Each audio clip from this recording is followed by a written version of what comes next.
আপনি আপনার যারা প্রশ্ন করবেন হয় আমাকে ভাইয়া বলতে পারেন, বয়সের হিসাবে আঙ্কেল বলতে পারেন, তবে আঙ্কেল ডাকটা শুনতে খুব একটা পছন্দ করবো না, ভাইয়া বললে ভালো লাগবে।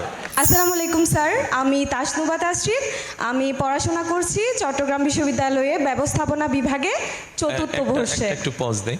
আপনি আপনার যারা প্রশ্ন করবেন হয় আমাকে ভাইয়া বলতে পারেন অথবা আমাকে থ্যাংক ইউ স্যার।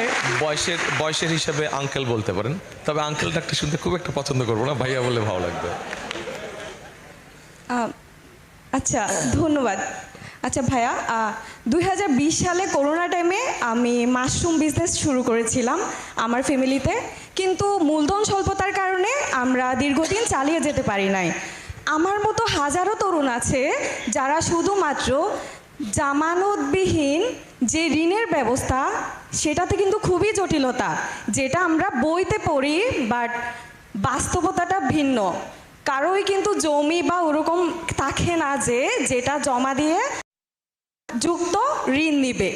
সো এই ক্ষেত্রে ভবিষ্যতে তাদের সহায়তায় আপনারা যদি নির্বাচিত হন তাহলে কি পদক্ষেপ গ্রহণ করবেন, এবং ফাইন্যান্সিংয়ের অল্টারনেটিভ কোনো ওয়ে আছে কি না, এবং এটা জটিল মুক্ত কিভাবে করা যায়, এবং পাশাপাশি আর অন্য কোনো সহায়তা আছে কিনা, বা এই ধরনের কোনো পরিকল্পনা আছে কিনা, যেখানে বিজনেসই হচ্ছে blood of the economy. Thank you so much. Thank you. দেখুন, আপনি যে উদ্যোগের কথা বলেছেন, যেটা আপনারা কোভিড সময় নিয়েছেন, বাংলাদেশে এরকম বহু ছোট ছোট উদ্যোক্তা আছে। আমাদের যেটা পরিকল্পনার মধ্যে আছে, হ্যাঁ, আমাদের দেশে ব্যাংক লোনের ক্ষেত্রে অনেক ডিফিকাল্টিজ আছে, খুব সহজে যে ব্যাংক লোন পাওয়া যায়, নট দ্যাট।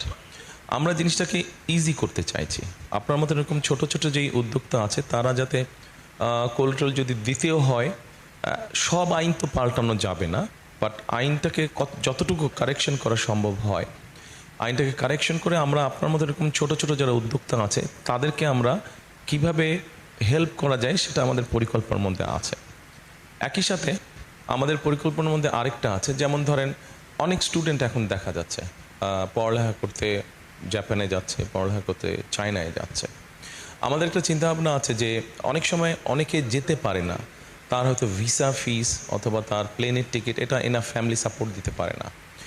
আমরা এখানে একটা চিন্তা ভাবনা করছি যে এরকম যারা আপনি যেরকম ছোট উদ্যোক্তা, আপনি যেরকম সাপোর্ট চাচ্ছেন, ঠিক একইভাবে যারা পড়ালেখা করতে যেতে চাচ্ছে তাদেরকে স্টুডেন্ট লোন নামে কোন লোন দেওয়া যায় কিনা, এটা আমাদের একটা চিন্তা ভাবনার মধ্যে আছে।